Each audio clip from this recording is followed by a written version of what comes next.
Hello, students. It is always said that in a country which is as vast and as diverse as India, any public policy has to be well reasoned, discussed, deliberated, debated before they are made into an act and that is introduced into the country. Because the policy that you are going to make is going to impact 140 crores of this population. Once this is implemented, it cannot be on trial and error method, saying that I will introduce the public policy first. If it is not working, if there is a backlash, I will take it back. I'm going to change it and I'm going to introduce this. This is not the thing. But unfortunately, in the recent years, some of the bills which was introduced by the present government seems to be going the other way around. They are implementing the bills, they are testing it, and then they are going back on this. In this scenario, there is one latest bill that has become the topic of the entire national debate, and that is 131st Constitutional Amendment Bill. So today, in our topic of the week, I am going to discuss about this 131st Constitutional Amendment Bill. Unfortunately, it was not passed.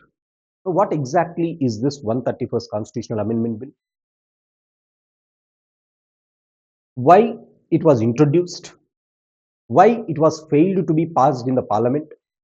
These discussions we will look, and we will also try to see where did the government go wrong and where did the opposition misled the entire game of this women's reservation. So we will be discussing about these things first.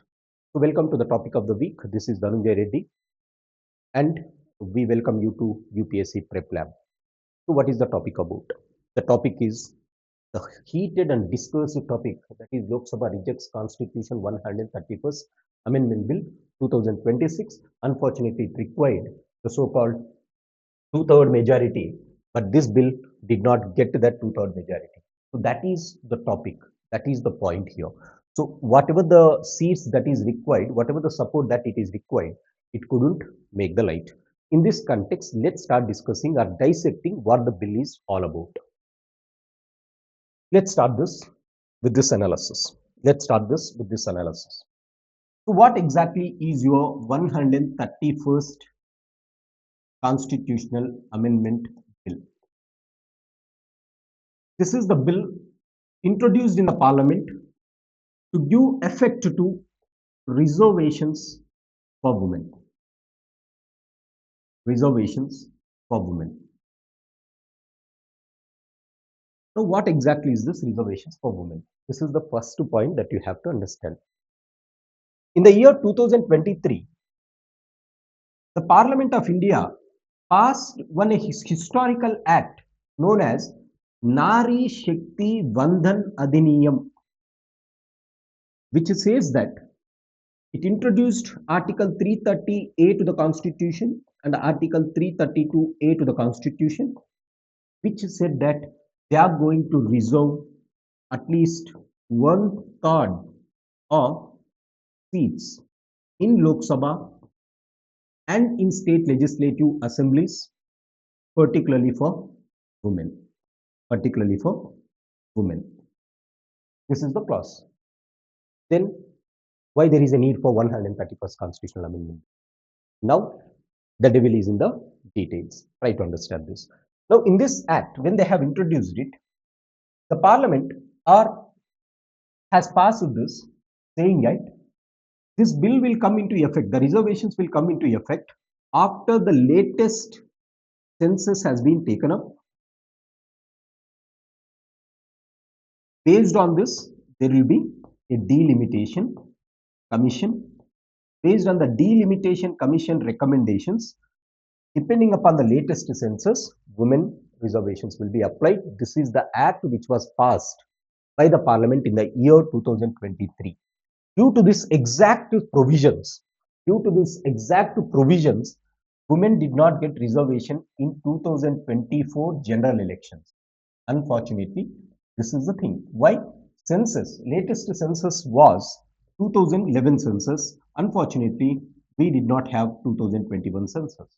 The reason for not having the census, according to Ministry of Home Affairs, is we had faced COVID times.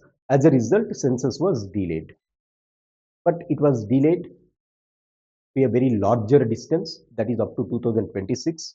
So this is inordinate delay, we can say. Due to this delay, this was not implemented. So now Government of India is going to finish this census by 2027, 1st of April. The latest census data will be out. So according to this act of 106th constitutional amendment, which was introduced in the year 2023, you have to give women reservations based on the latest census, that is 2007, 27, and then there has to be delimitation exercise. And it should be noted that delimitation cannot be completed within 1 year or 2 years. It can take almost 2 to 2.5 years time, which means even after the census was out, if you go for delimitation commission from 2027, it may take up to 2030 for reservations to come into effect. By this point of time, 2029 general elections will be completed, which means even after introducing 106th Constitutional Amendment Act in the year 2023, the women of this country who constitute 50%, almost 50% of this population, has to wait nearly 10 years to get their reservations fulfilled. This is the flaw in the original act itself. This is the flaw. Why? Why you have linked it with the census, latest census and delimitation? This is the first flaw in 106th Constitutional Amendment. As a result, our women did not get reservations in the 2024 elections. The same thing is going to happen in 2029 elections. This was the clear drawback in the act that they have introduced in 106th Constitutional Amendment. Now, in order to overcome this, what the Government of India did, now, according to the so-called 131st Amendment Bill, now they said that we are going to amend this. We are going to amend this provision. And they said that we will be giving reservations of 33% to women based on 2011 census. If your goal is to introduce reservations according to 2011 census, what made you not to introduce the same when the bill was introduced in 106th Constitutional Amendment Act? This is the question that is being pointed out by the opposition and the government today. So 33% women reservations has to be based on 2011 census. Now, if I want to give reservations for women, first of all, I have to fix which seats has to be reserved for the women. Now, who will fix which seats has to be reserved for the women? That will be decided by the delimitation commission. There will be a delimitation commission. So this is the thing why you require delimitation commission. Now, to complicate the issues further, what the government did is, not only they changed that provision that we are going with the 2011 census, now they said that the total number of seats will be increased from the present 550 to 850 in effect. They wanted to increase it.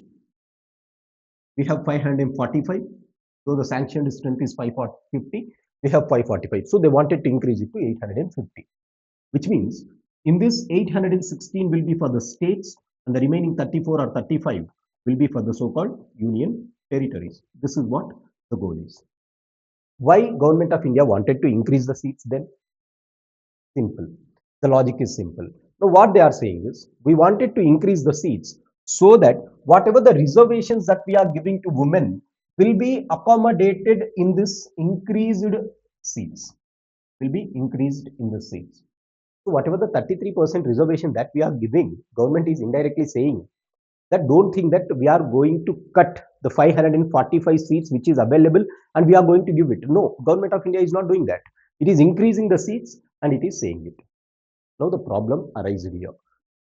When you are increasing the number of seats from 550 to 850, how the seats has to be increased? Because there are some states like Uttar Pradesh, Bihar and southern states which are having apprehensions that the total number of seats that you are going to increase is going to increase the divergence between the total seats allotted to northern states and southern states of the country. This is the problem. So this raises second debate. So the first point of opposition is, why didn't, if your real intention is to give reservations, why have you linked with the latest census, which the Ministry of Home Affairs, by the way, has delayed it? until 2027. So the first failure is Ministry of Home Affairs because they delayed the census.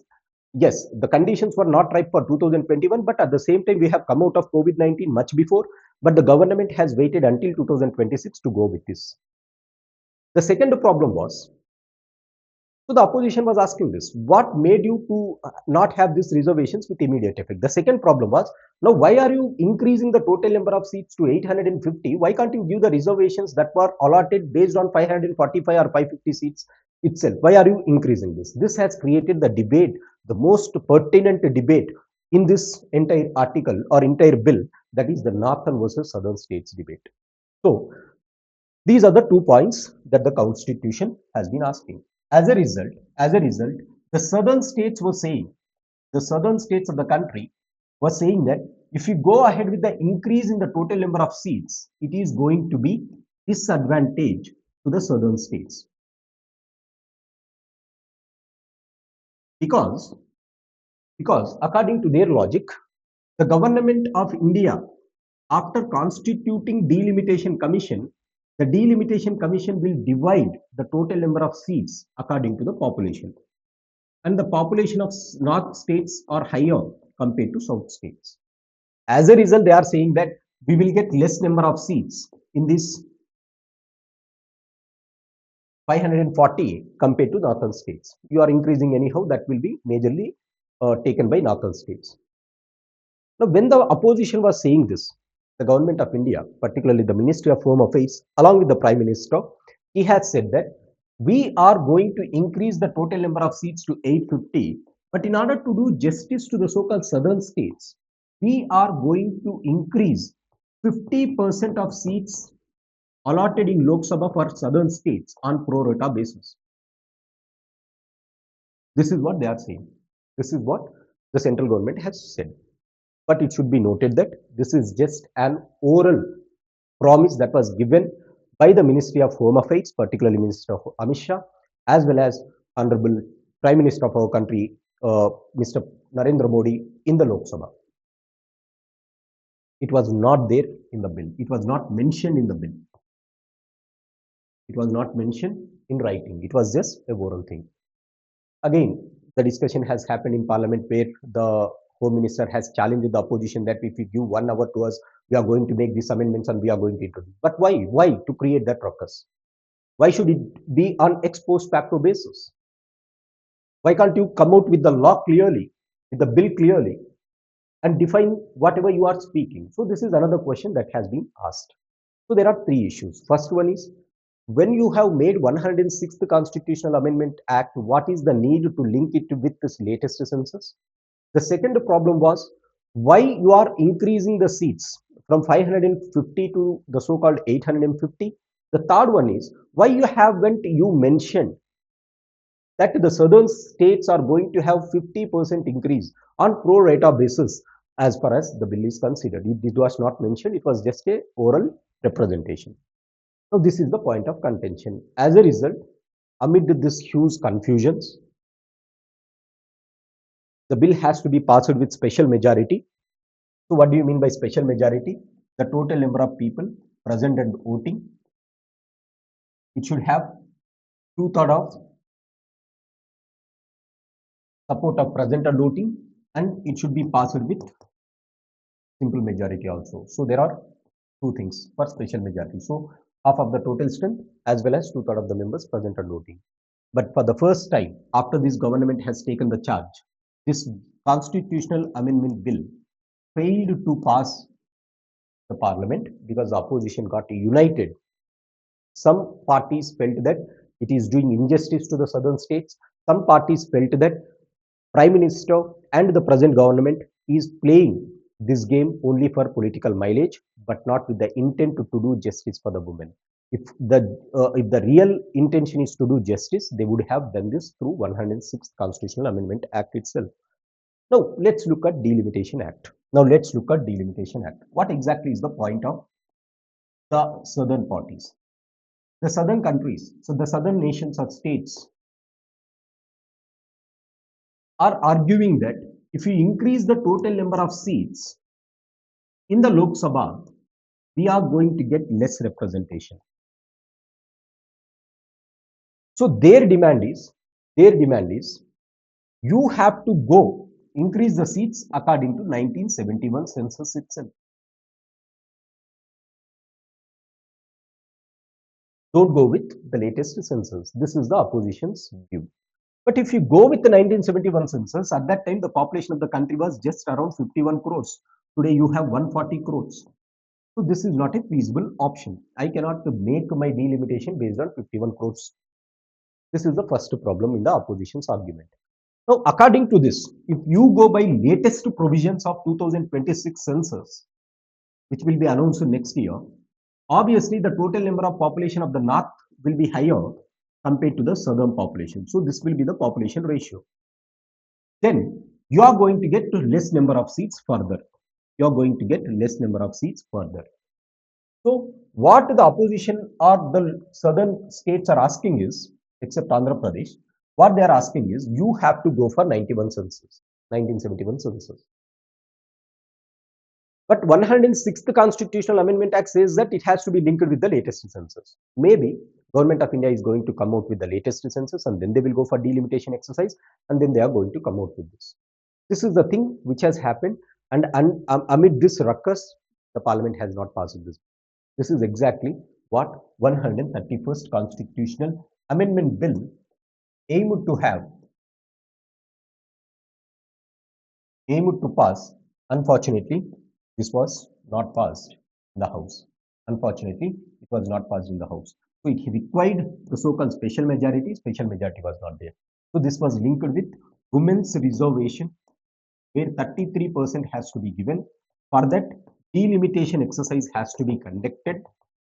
But the question is, on which census I have to go? The major question is, on which census I have to go?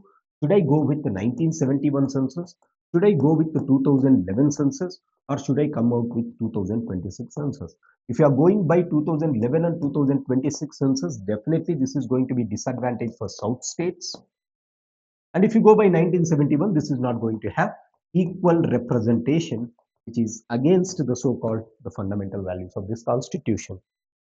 Again, even if you increase the total number of seats 50% of the existing seats to the south, again it is going to create one problem, that is how far it is ensuring blanket increase of 50% again is creating one problem. Legally it may not stand.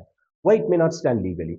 Though the prime minister and home minister are saying that if, say for example, if Tamil Nadu is having 30 seats, I will increase 50%, that is I will make it as 45. So if it is being said, this is example, if it is being said like this, what is the guarantee that each and every MP will be representing equal number of population? So even in the government's scheme of 50% pro rata increase also, this is one problem that it exists. This is one problem that it exists. But where we stand today here, we stand here in the most gullible part of the situation. Now the political blame game has started. Opposition is blaming the government is blaming the opposition. Particularly BJP government is saying that the entire unite opposition has become united to not pass this women's reservation bill. But this is not a true story. Why? They have supported you through 106th Constitutional Amendment Act.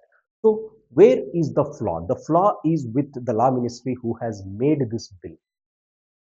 You should have ensured whatever the oral promises that is being made should have been incorporated in the draft bill. The second promises, why should you merge all the things at one go? If you want to give effect to the so-called women in the 545 existing seats, give the seats to the so-called 33% reservation to women. And once the new census has come, go for the delimitation and then you should have done it. But here again, the existing MPs are not ready to give up their seats for the women. So by the end of the day, on one side, the existing MPs are not ready to sacrifice their bill, to sacrifice their seat for the women of this country. On the other side, you have incorporated all the provisions. As a result, this 131st Constitutional Amendment was failed and census should have completed long back. Unfortunately, that was also not done. So census is Ministry of Home Affairs. The draft that was done by is Ministry of Law Affairs. So if they have been stringent on this, the women of this country should have definitely got the new dawn in this country altogether. This is a historic bill. Unfortunately, it was again watered down. So we have to wait and watch for another 2 years how this Nari Shakti is really going to be empowered in this country. This is the topic of the day. Please let me know what do you think about this bill? What exactly is the solution for this according to your discussion? Thank you guys. This is Dhanunjay Reddy signing off. And before signing off, let me tell you, those who are following our series, this is one thing that we wanted to bring to you. So there is one UPSC preparation if you are preparing for UPSC. So you can use my code D Reddy. Dhanunjay Reddy is my name. So D Reddy you can use, and you can join this course, which covers just with 1 rupee. You can cover live NCERTs plus foundation. Learn from civil servants. There will be civil servants discussions on how to prepare. Complete test series plus notes is being provided to you, and main courses by this. So UPSC preparation at just 1 rupee. You can use my code for this. So this is normally a free lecture that UPSC Preplab has been preparing it for the benefit of the students.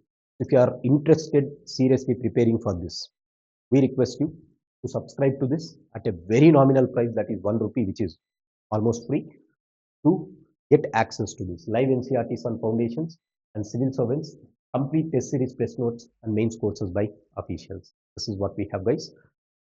We'll be coming out with the next topic in next week. Until then, take care. Wish you all the best luck. Have a good day and wish you good luck.